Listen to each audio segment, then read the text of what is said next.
thought you might be. I have to go soon. Okay, I'm coming. Coffee? Good call. Would you make one while I finish packing? Of course. What am I gonna do without your coffee for 5 days? Bye. Mr. Heller, I'm afraid there was a situation in London. 2 individuals sadly lost their lives, including an American woman who was taken Doesn't say it's her. during the ordeal. Eyewitnesses Charlie, you have to believe us. inside the hotel as the perpetrator. What the hell do you want? He wants us to kill the people who killed his wife.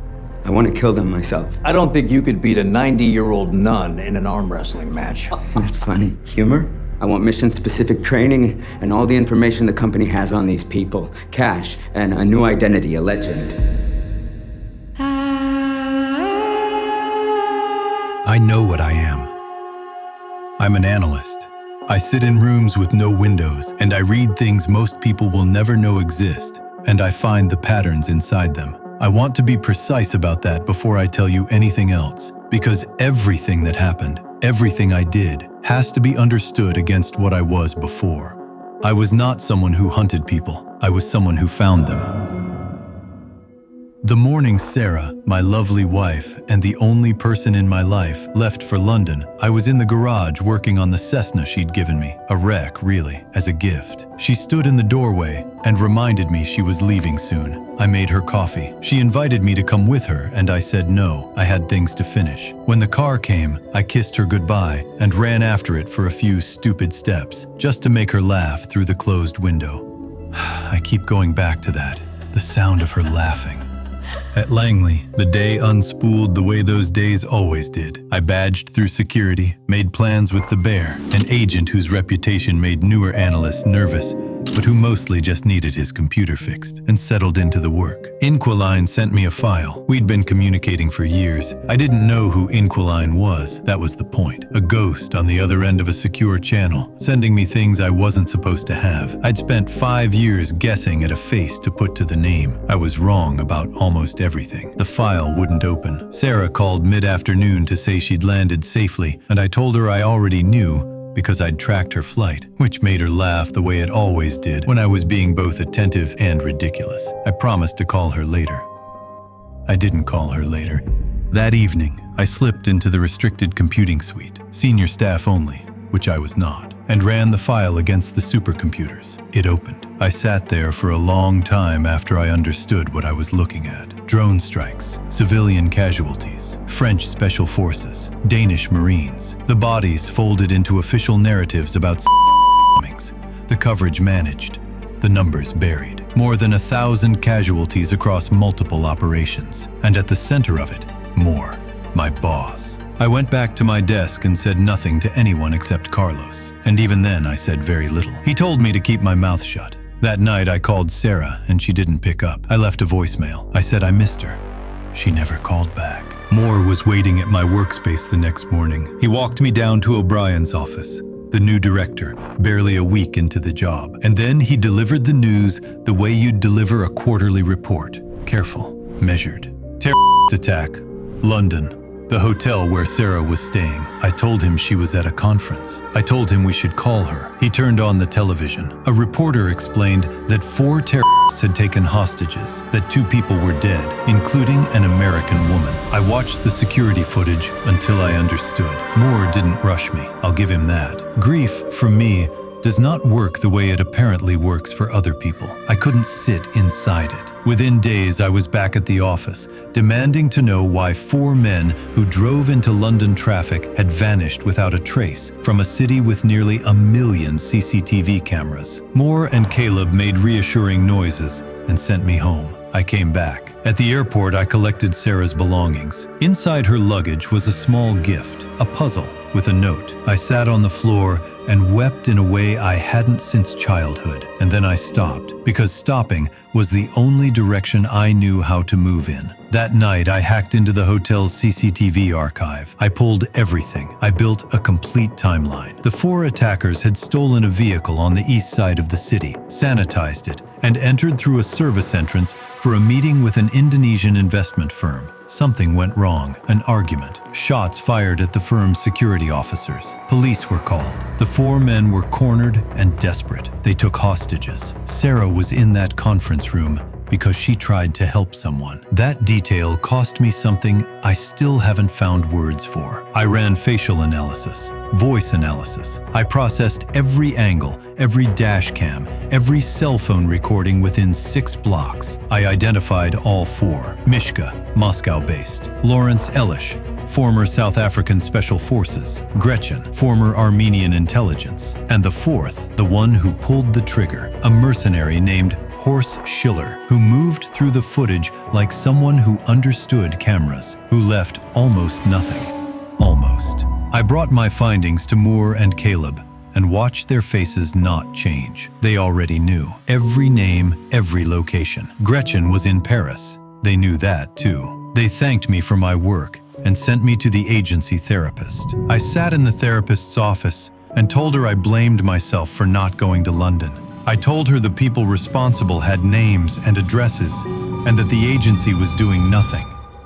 The anger in that room surprised even me. I'm not an angry person. I'm a precise person. But something had shifted in the machinery. The chip was the size of a fingernail. I hid it inside my badge and walked through the scanners, which I knew because I'd helped design them 6 years earlier, which meant I also knew their gaps. I copied the Inquiline files onto it, used a skimmer on the printer for additional redundancies, then left the building. The next morning, I laid it all out for Moore and Caleb. The Black Ops record, the Syrian hospital, the Allied base in Yemen, the convoy, over 400 civilian fatalities. Moore told me that out of respect for my loss, he wasn't having me removed from the building. I told him I'd activated a dead man's switch. Every 5 hours without a code, the Inquiline files would go to 2 named journalists. Within 24 hours, everything public. Caleb asked what I wanted. I told them I didn't want them to eliminate Sarah's killers. I wanted to do it myself. Moore laughed, made a crack about a 90-year-old nun in an arm wrestling match, but I wasn't performing.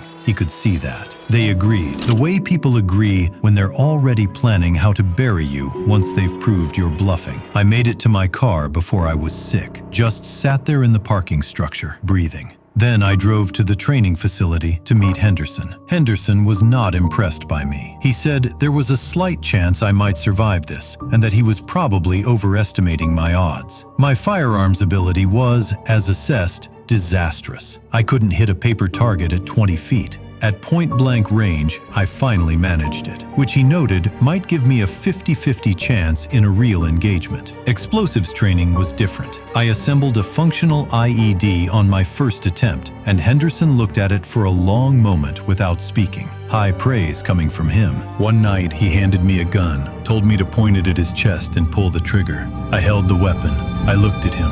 I couldn't do it. He said I wasn't a killer, that no amount of training would change that. He was right. He was also wrong, but I didn't know that yet.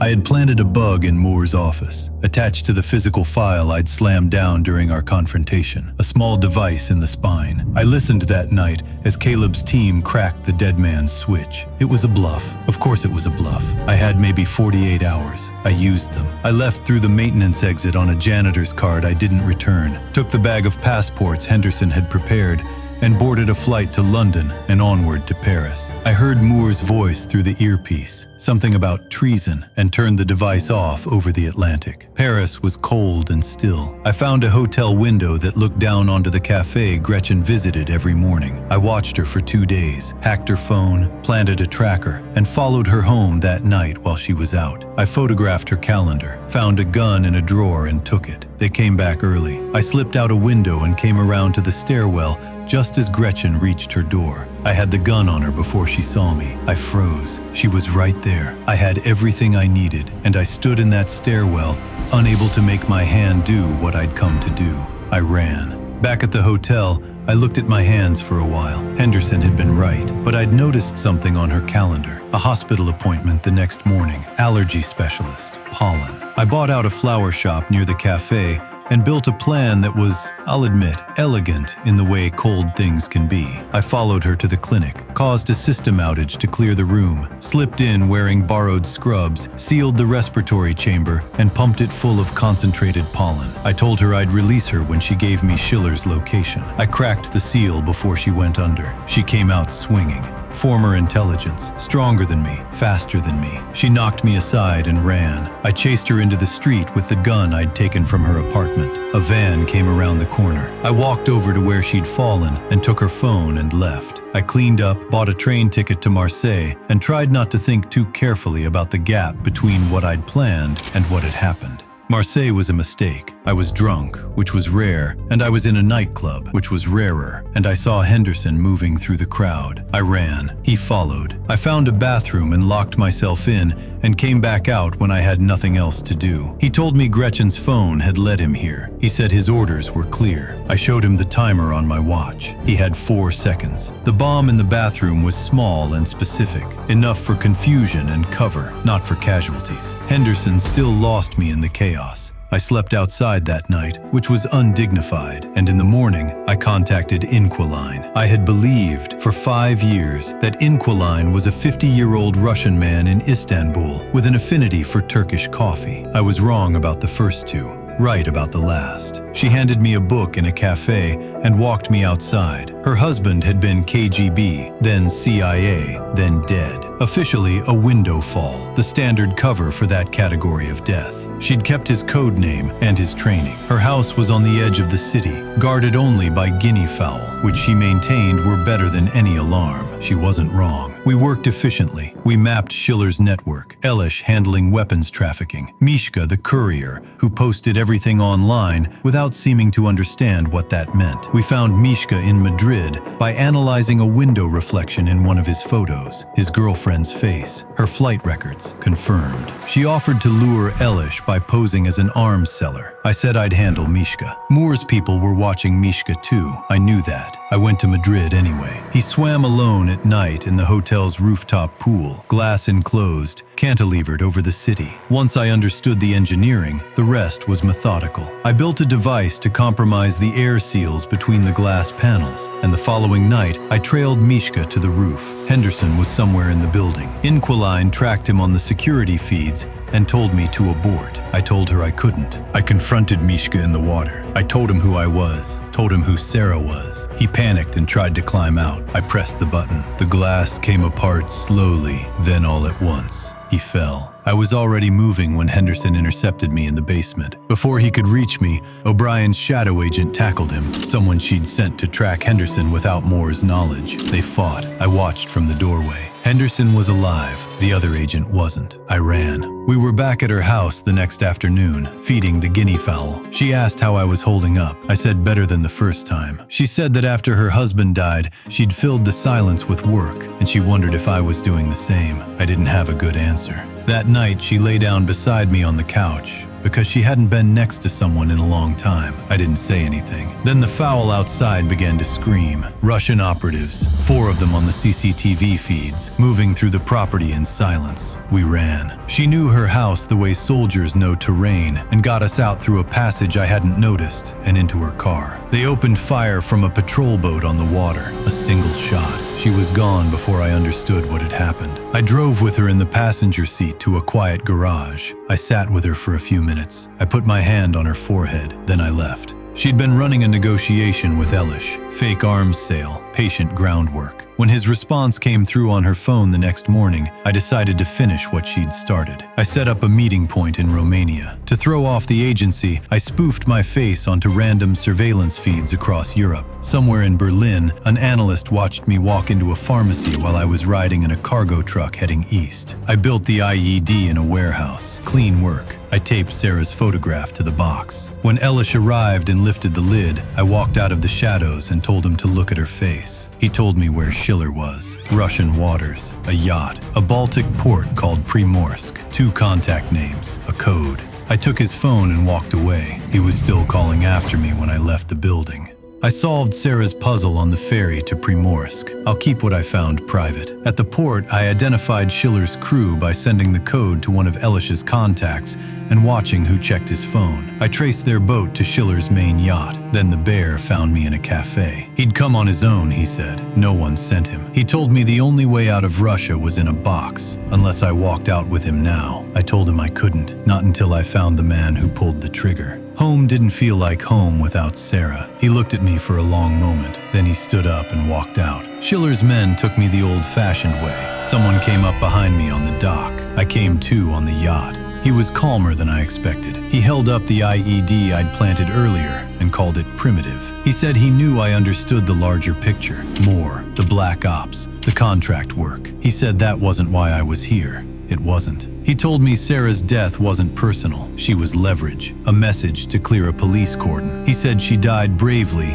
and apologized for it, in a tone that suggested he meant it, which was almost worse than if he hadn't. Then he asked why I'd killed everyone else from a distance, engineered it, the glass, the chamber, the IED, instead of simply shooting them. He said it was because I couldn't take a life up close. He put his gun in my hands. I raised it. He waited. He thought I might actually do it. I saw that in his face, a kind of readiness, and then I lowered the weapon. I told him killing him quickly would let him off easy. I wanted him to feel what Sarah felt, the powerlessness, the waiting. The yacht lurched. The smartwatch I'd worn since Primorsk had been transmitting our coordinates for 20 minutes, long enough to route us into Finnish territorial waters. The navigation system was CIA designed, supposedly unhackable. It was, in fact, unhackable. I hadn't hacked it. I'd built the encryption it ran on 12 years earlier, and I'd left myself a back door, the way you do when you're the one writing the code. Finnish Navy, Interpol. They boarded fast and efficiently. Schiller was arrested. I walked off that yacht as no one in particular, the anonymous tip that had brought them there. O'Brien held a press conference the next morning. The drone strikes, the black ops, all of it public. Moore and Caleb in custody. She promised transparency. When reporters asked about the whistleblower, she said they were safe and still with the agency. She was right on both counts. I visited Sarah's grave, put flowers there, said some things I'll keep private.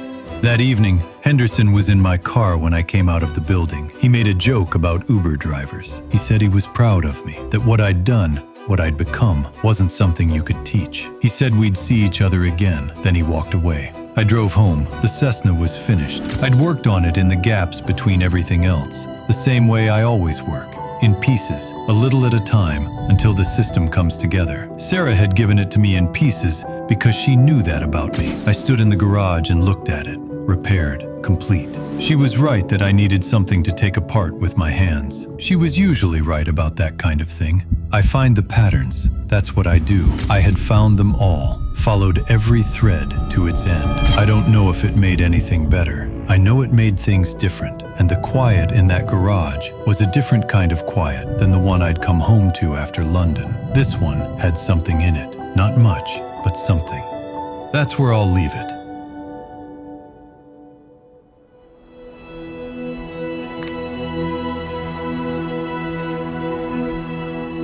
Most people didn't make it this far. You did. That means something. Subscribe. It's how this channel continues.